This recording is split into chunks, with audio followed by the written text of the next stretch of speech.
കമ്മ്യൂണിസ്റ്റുകളുടെ ക്യാപ്സുലാണ് നിങ്ങൾ മതങ്ങളിലേക്ക് ചുരുങ്ങുമ്പോൾ ഞങ്ങൾ മനുഷ്യരിലേക്ക് വളരുന്നു. എന്താണ് ആർസിയുടെ ഒപ്പീനിയൻ? നിങ്ങൾ മതങ്ങളിലേക്ക് ചുരുങ്ങുമ്പോൾ ഞങ്ങൾ മനുഷ്യരിലേക്ക് അത് അവരുടെ ക്യാപ്സൂൾ അല്ല. ക്യാപ്സൂൾ എന്ന് പറയുന്നത് എന്താണ്? കറക്റ്റാണ്, അവർ കഴിക്കുന്ന ക്യാപ്സൂളാണ്. അവരെ കഴിക്കുന്ന ക്യാപ്സൂളാണ്, അല്ലാതെ അവര് വേറെ നമുക്ക് തരുന്ന ക്യാപ്സൂൾ അല്ല. അത് അവരുടെ സെൽഫ് കൺസംഷൻ ഉള്ള ക്യാപ്സൂളാണ്. അവരതാണ് ചെയ്തുകൊണ്ടിരിക്കുന്നത്.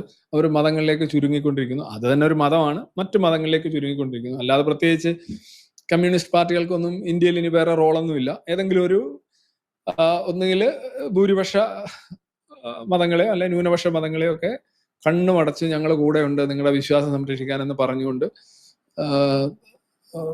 നക്കി തോത്തി മസാജ് ചെയ്ത് അപ്പീസ് ചെയ്ത് ഇങ്ങനെ പോവുക എന്നുള്ളതല്ലാതെ അവർക്ക് പ്രത്യേകിച്ച് they have no role. Because ഒരു ഐഡിയോളജി എന്ന നിലയിൽ കമ്മ്യൂണിസവും മാർക്സിസത്തിന് യുക്തിസഹമായ യാതൊരു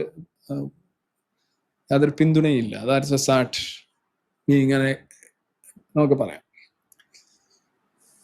പിന്നെ ഈ പണ്ടാണ് പറയണം, ഈ സോഷ്യലിസം കമ്മ്യൂണിസവുമായിട്ടുള്ള വ്യത്യാസം എന്ന് പറഞ്ഞു കഴിഞ്ഞാൽ, സോഷ്യലിസം എന്ന് പറയുന്നത്, കമ്മ്യൂണിസം എന്ന് പറയുന്നത് ഒരു മേർഡറാണ്, നിങ്ങളെ കൊല്ലുകയാണ്, എക്കോണമിയെ നശിപ്പിക്കുകയാണ്, ഫോഴ്സ്ഫുള്ളി നശിപ്പിക്കുകയാണ്. പുറത്തുനിന്ന് വന്ന് അവരെ നശിപ്പിച്ച് കുട്ടിച്ചോറാക്കിയിട്ട് നിങ്ങളെ ഒരു വെനസ്വേലയോ ബൊളീവിയയോ ഒക്കെ ആക്കി മാറ്റിത്തരും, ക്യൂബയോ ഒക്കെ ആക്കി തരും. സോഷ്യലിസം എന്ന് പറയുന്നത് നിങ്ങൾ തന്നെ പോയി ആത്മഹത്യ ചെയ്യാണ്, നിങ്ങൾ തന്നെ ബാലറ്റിലൂടെ അതിനെ കൊണ്ടുവന്ന് ആനയിച്ചിരുത്തി. That is a difference. One and the same thing.